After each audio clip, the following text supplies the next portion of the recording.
Hi friends, this video shows how to turn on or off HDR on PS5. Please don't forget to subscribe this channel. Please like and share the video.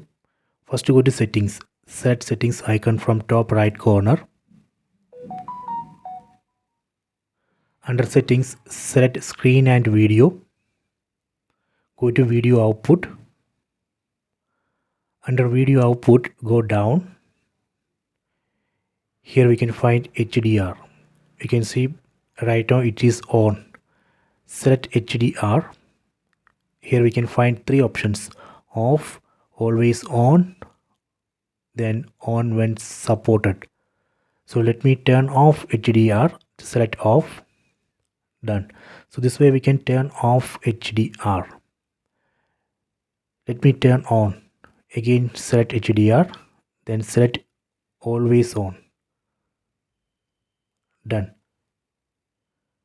So this way we can turn on HDR.